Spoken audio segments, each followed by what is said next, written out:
এই গরমে যদি কোথাও অনুষ্ঠান বাড়ি পড়ে তাহলে সেখানে এঁচোড় চিংড়ি বা পটল চিংড়ি হবে না, এটা একদম অস্বাভাবিক। আর এখন তো প্রায় সবার ঘরে ঘরেই পটল চিংড়ি রান্না হবেই হবে, কিন্তু ঠিক অনুষ্ঠান বাড়ির মতো কিভাবে পটল চিংড়ি রান্না করা যায় বা কি দিলে এই রান্নাটা সুস্বাদু হয়ে উঠবে সেটা জানাতেই আজকে আমার এই রেসিপি। তাই নমস্কার, গৃহিণী টু রাঁধুনি পরিবারে সবাইকে স্বাগত।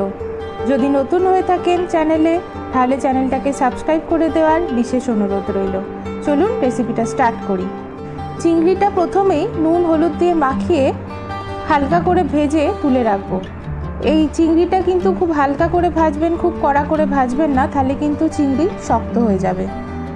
তারপর ওই তেলেই আমি দিয়ে দিয়েছি কেটে রাখা পটলগুলো।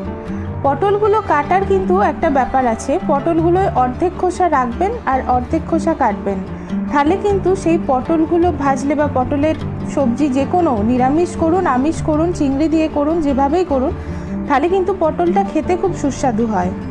পটলগুলো নুন হলুদ দিয়ে খুব ভালো করে লাল লাল করে ভেজে তুলে নিলাম।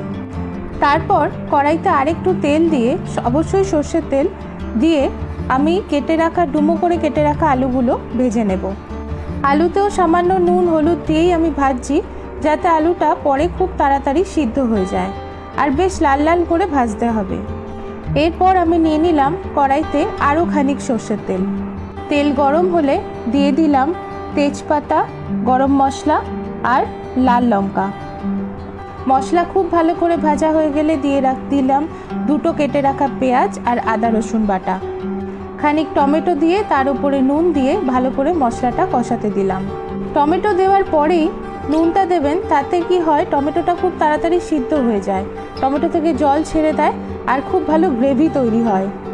এরপর আমি দিয়ে দিলাম নুন হলুদ জিরে গুঁড়ো আর খানিক কাশ্মীরি লঙ্কা, আর দিলাম খানিকটা দইতে ধনে গুঁড়ো মিশিয়ে রেখেছিলাম আমি, সেই দইটা। এরপর খুব ভালো করে মশলাটা কষিয়ে নেবার পালা। খানিকটা কাজু বাটাও আমি এর সাথে অ্যাড করেছি। তারপরে খানিকটা জল দিয়ে আমি খুব ভালো করে মশলাটাকে কষিয়ে নেব। কষাতে কষাতে মশলায় যখন তেল ছেড়ে আসবে তখন দিয়ে দেবো ভেজে রাখা আলু আর পটল। রান্না থেকে খুব ভালো সুগন্ধ বেরোতে শুরু করেছে। এরপর আলু আর পটল মশলার সাথে খুব ভালো করে কষিয়ে নিতে হবে। জল দেবেন না এই মুহূর্তে ভালো করে খালি কষাতে থাকবেন। মশলা থেকে যখন কাঁচা গন্ধ চলে গেছে আমি তখন দিলাম খানিকটা গরম জল। গরম জলটা ব্যবহার করি এই কারণেই, যাতে তরকারিতে খুব ভালো তাড়াতাড়ি ফুট ধরে যায়, আর তাড়াতাড়ি ফুট ধরে গেলেই সবজিগুলো ভালো করে সিদ্ধ হয়ে যায়। একটু ফুটে উঠলেই আমি দিয়ে দেবো আমার ভেজে রাখা চিংড়ি মাছগুলো। আমি একটু ছোট সাইজের চিংড়ি ব্যবহার করেছি, আপনারা চাইলে একটু বড় সাইজও ব্যবহার করতে পারেন। আমার রান্না প্রায় শেষের মুখেই।